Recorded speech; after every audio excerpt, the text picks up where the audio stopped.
Bonjour Stéphanie. Bonjour Valérie. Alors aujourd'hui, vous êtes venue nous parler d'un sujet d'actualité en cette période de fête. Vous allez nous parler des dons et des legs. Alors justement, quelle est la différence entre un don et un leg? Alors dans les deux cas, il s'agit d'une libéralité. Donc vous pouvez parfaitement faire un don ou un leg à une association ou à une fondation ou alors gratifier un de vos proches. Si vous envisagez de faire un leg, ça se fera par testament et donc vous pourrez changer d'avis en cours de route en refaisant votre testament. Le leg ne prendra effet qu'à votre décès. Pour ce qui est du leg, vous ne pouvez en aucun cas disposer de l'intégralité de vos biens. Si par exemple vous avez des enfants, il faudra respecter la quotité disponible.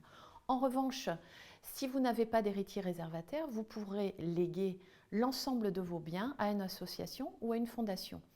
Pour ce qui est de la donation, elle va se faire par un acte, mais de votre vivant, et elle sera irrévocable. C'est la grande différence. Alors concrètement, comment dois-je m'y prendre? Alors c'est tout simple, pour ce qui est du leg, vous devez impérativement donc aller votre notaire. Bon, quoi qu'il en soit, il est toujours judicieux d'aller voir son notaire au préalable pour vérifier qu'il n'y a pas atteinte à la réserve héréditaire. Alors pour ce qui est du leg, ça se fait par testament. Les formes les plus courantes sont le testament holographe, c'est-à-dire un testament écrit de votre main, ou alors un testament authentique rédigé par votre notaire. Donc par ce testament, vous allez faire votre leg. En ce qui concerne les dons ou appelés autrement donations, s'il s'agit d'un bien immobilier, il faudra aller voir votre notaire puisque tout ce qui est immobilier, il faut un acte authentique. Pour ce qui est des dons de sommes d'argent, les dons manuels ou alors les dons de biens mobiliers, dans ce cas de figure, il n'y a pas forcément besoin d'aller voir son notaire puisqu'il n'y a pas de formalité particulière à effectuer. Voilà. Alors Stéphanie, est-il vrai que donner à une association peut rapporter gros? Alors rapporter gros, non, mais bénéficier d'une réduction d'impôt, oui. C'est déjà pas mal.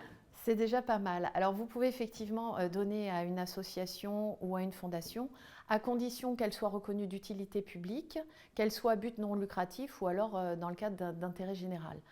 Vous pourrez bénéficier dans ce cas de figure d'une réduction d'impôt de 66% de la valeur donnée. Et si vous envisagez de donner à une association, une fondation donc d'aide aux personnes en difficulté, là, cette réduction d'impôt sera de 75%.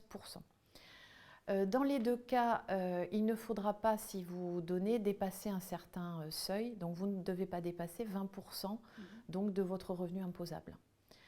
Pour pouvoir bénéficier de cette réduction d'impôt, lorsque vous allez faire votre don, on vous remettra une sorte de quittance qu'il faudra joindre à vos déclarations d'impôt sur le revenu. Bien écoutez, merci Stéphanie pour toutes ces précisions et bonne fête de fin d'année. Bonne fête à vous aussi. N'oubliez pas de faire le Père Noël avec vos proches alors. Imonote, ça dépote.